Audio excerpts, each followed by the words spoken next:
4C, Ben's 4C from the Alpha Workshop, ultimately. And I have to admit, by God, I missed this, right? I missed it from the point of view of the race car particularly, but even as a road car, it does such a fantastic job. So what can I tell you about the Stromboli, this new one? It's 2017. It's got Jamie's box. It came with a race pack, which means it's got stiffer suspension than the 1819 teledials and a rather drony race exhaust.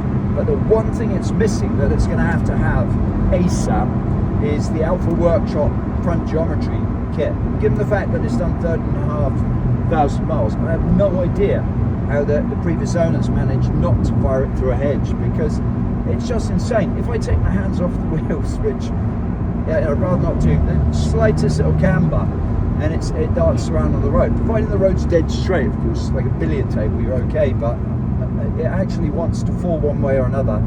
So compared to all the others I've driven, it has zero caster action. And you know what? Of course, you should keep your hands on the wheel, as Jojo pointed out to me all the time. But the reality is, at some point, you're going to get caught out.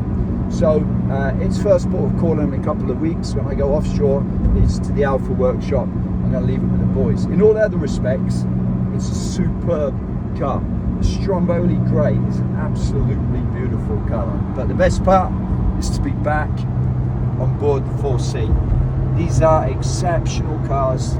They really are beautiful things. And I have to admit, with the red leather, it's probably a red caliper. It's probably the perfect combination. Steve Deeks, back behind the wheel of the 4C. What can I tell you?